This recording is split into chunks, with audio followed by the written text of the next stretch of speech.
நான் ஆசைப்பட்ட பொண்ணு பேரு மோனிஷா, காதலிச்ச சிரிசா, என்னை விட்டுட்டாலே கேர்லிஸா. இந்த பாட்டு தான் நான் ஃபுல்லாக பாடின பாட்டு. இது முதல்ல 2012 பாடின பாட்டு. இந்த பாட்டு தான் அவர் வந்து அவர் படத்தில் வச்சிருக்காரு. அவரே பாடியிருக்காரு இந்த வார்த்தைகளை எல்லாத்தையும்.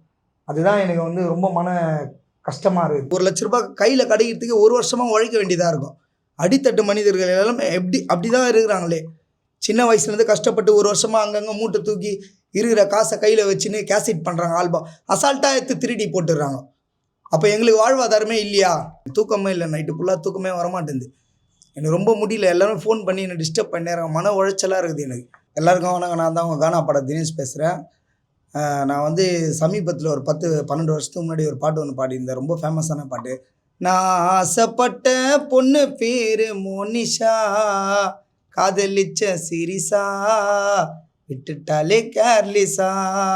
இந்த பாட்டு பாடியிருக்கேன். எல்லாருக்கும், ஒட்டுமொத்த தமிழ்நாட்டு மக்களுக்கு எல்லாருக்கும் இந்த பாட்டு எவ்வளோ ஃபேமஸ், எவ்வளோ ஹிட்டுன்றது தெரியும்.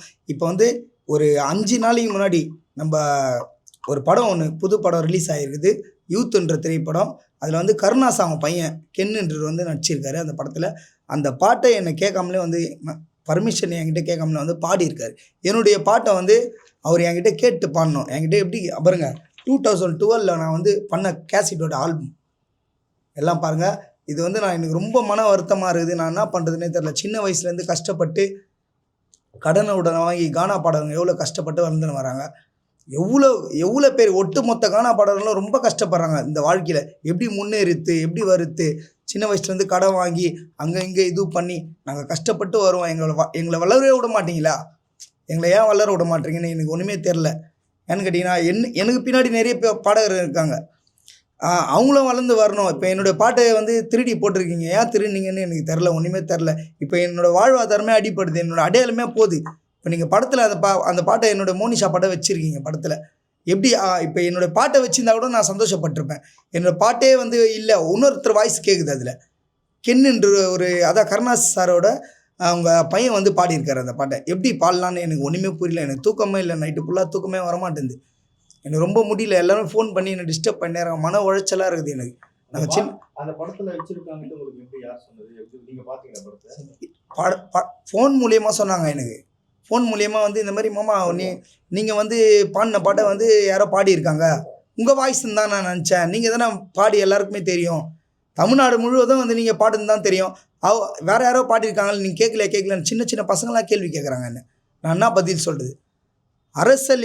அரசியல் அமைப்பு வாரிசுன்றதுனால வந்து என்னால் வந்து எதுவுமே பேச முடியல. ஒரு பயமும் அச்சமாகவே இருக்குது எனக்கு. யாரா மிரட்டுவாங்களா, கொலை மிரட்டல் விடுவாங்களா அப்படின்னு சொல்லிட்டு ரொம்ப பயமாக இருக்குது எனக்கு. இப்போ நானும் பயந்துட்டுனா அப்போ மற்ற என்னை சுற்றி சார்ந்த இருக்கிற கானா பாடகருக்கு யார் பேசுவா? எனக்கு அதனால நீதி வேணும் எனக்கு. இப்போ நீங்கள் ஒரு ஆல்பம் பண்ணுறீங்க, ஒரு ஆல்பத்துக்கு எவ்வளோ செலவாகும்? ஒரு ஆல்பத்துக்கு ஓன் கிரியேஷன்ல நீங்க பண்றீங்க, எவ்வளவு செலவாகும்? அதோடைய உழைப்பை வந்து இப்போ எடுத்துருக்காங்களே. ஒரு ஆல்பம் பண்ணனாலே 1 வருஷமா உழைக்கணும். நாங்கள் ஒரு 1 லட்ச ரூபாய், அந்த 1 லட்ச ரூபாய், அந்த 1 லட்ச ரூபாய் கையில் கிடைக்கிறதுக்கு 1 வருஷமா உழைக்க வேண்டியதாக இருக்கும். அடித்தட்டு மனிதர்கள் எல்லாம் அப்படி தான் இருக்கிறாங்களே.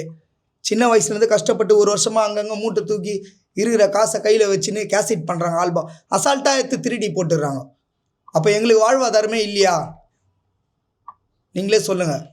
சம்பந்தப்பட்ட அவங்க கிட்ட நீங்க முறையீடு பண்ணி கேட்டீங்களா? ஏதாவது கேட்டீங்களா? அவங்க சைடுல என்ன தகவல் கொடுத்தாங்க? அவங்க சைட்லேருந்து எந்த தகவலும் வரல. நாங்கள் வந்து கம்ப்ளைண்ட் கொடுத்துருக்கோம். எங்கள் அட்வொகேட் சார்கிட்ட வந்து பேசியிருக்காங்க. துறை சார்ந்தவங்க தான் கிரேஸ் கருணாஸும் கானா பாடகர் தான், அவங்களுக்கும் அதோட வழி தெரியும். ஆமாம் ஆமாம். அவங்க சைடுல அவங்க ஏதாவது தனிப்பட்ட முறையில் அவங்க ஏதாவது பேசினாங்களா? இல்லை, பேசல சார். இப்போ உங்களுடைய முடிவு என்ன? இப்போ உங்க பாட்டை எப்படி யூஸ் பண்ணிட்டாங்க? என்னுடைய பாட்டை யூஸ் பண்ணிட்டாங்க. இப்போ வந்து பாட்டுன்றது வந்து என்னோட அம்மா மாதிரி. இப்போ நான் தான் பாடினன்றது வந்து உலகத்துக்கே தெரியும். அதை வந்து 3D இருக்காங்க. இப்போ எப்படி என்னுடைய அடையாளமே போயிடுச்சே. அவர் பாடுறதுனால அவர் பாடின மாதிரி ஆயிடுச்சு. இப்போ நான் என்ன பண்ண முடியும்?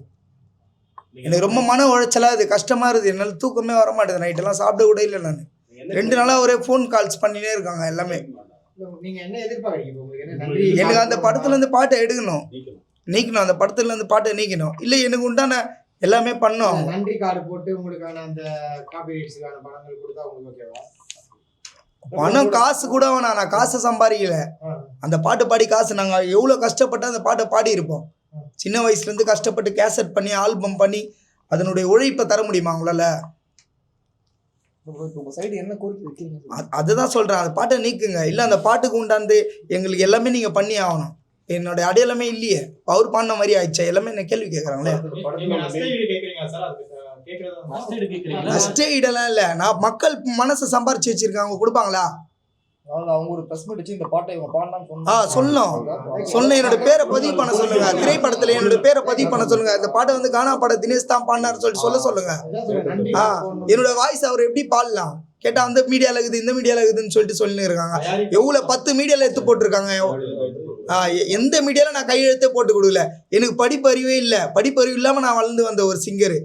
அந்த படத்தோட இயக்குனரே கென் கருணாஸ் அவர்கள் தான். ஆமா, அப்ப இருக்கிறப்ப அதுல என்ன வைக்கணும் எதை வைக்க கூடாது அவருக்கு தெரிஞ்சு இருக்கணும்.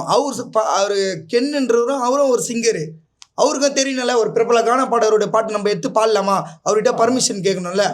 பர்மிஷன் கேட்காம நீங்க பாடினீங்கன்னா எப்படி? என்னுடைய அங்கீகாரமே இல்லை. எனக்கு அங்கீகாரம் என்னதான் பண்ண எனக்கு இல்லையே எதுவுமே. நான் என்ன பண்ணுறது? யார்கிட்ட போய் சொல்கிறது? ஒன்றுமே புரியல. என்னை சுற்றி எவ்வளோ பாடகர், எனக்கு கீழே வர பாடகர்லாம் எவ்வளோ பேர் வளர்ந்து வராங்க. எல்லாருடைய பாட்டை திருடி அசால்ட்டாக போட்டுறாங்க. அவங்க கோடி கணக்கில் சம்பாதிக்கிறாங்க. அப்போ நம்மளுடைய அடித்தட்டு மக்கள்லாம் இப்படி தான் போட்டு மெதிச்சுன்னே இருப்பாங்களா எல்லாரையும் போட்டு? இப்போ நடிகர்களுக்கு ஏதாவது ப்ராப்ளம்னா சங்கங்கள்னு ஒன்று இருக்குது, அது கொடுக்குது. உங்களுக்கு ஏதாவது சங்கங்கள் இருக்கா? எங்களுக்கு சங்கங்கள் இருக்குது, சங்கம் இருக்குது. நிறைய கானா பாடகர் இருக்காங்க, தலைவராக இருக்காங்க. ராயபுரம் வினோத்தனை இருக்காரு, கானா பாலன் இருக்காரு, எவ்வளோ கானா பாடகர் இருக்காங்க. அவங்க தான் இறங்கி வந்து குரல் கொடுக்கணும். எனக்கு எவ்வளோ பேர் பாடிட்டு இருக்காங்க, அவங்களுக்குலாம் யார் குரல் கொடுக்குது? எவ்வளோ பேர் சொன்னாங்க வேணா எதுவுமே சொல்லாத, ப்ரெஸ் மீட்லாம் போகாத, இது பண்ணாத, கம்ப்ளைண்ட் கொடுக்காத, அப்படி இப்படி சொன்னாங்க. நான் வந்து அப்படி பார்த்துருந்தேன்னா முடியாது. எனக்கு கீழே எவ்வளோ கானா பாடகருடைய பாட்டு திருடி போட்டிருக்காங்க. இப்போ நானும் பின் வாங்கிட்டேன்னா எங்களுக்கு நீதி வேணும்ல, யார் கொடுப்பா? சார் உங்களுக்கு இப்போ நீங்கள் சொன்னீங்க அழுத்தம் அவங்க சைட்லேருந்து ஏதாவது கொடுக்குறாங்களா? இப்போ நீங்கள் சொன்னீங்க எனக்கு கொலைமேட்டில் ஏதாவது கொடுத்தா பயமாக இருக்குங்க, அவங்க சைட்லேருந்து ஏதாவது உங்களுக்கு அழுத்தம் கொடுத்தாங்களா? இல்லை, அரசியல் அமைப்பு வாரிசு அவங்கலாம் கொலை மிரட்டெல்லாம் ஒன்றும் எதுவுமே கொடுக்கல. அதை பற்றிலாம் நாங்கள் இது பண்ணல. அப்படி இருந்ததுன்னா நான் வந்து பேசியிருக்க மாட்டேன்.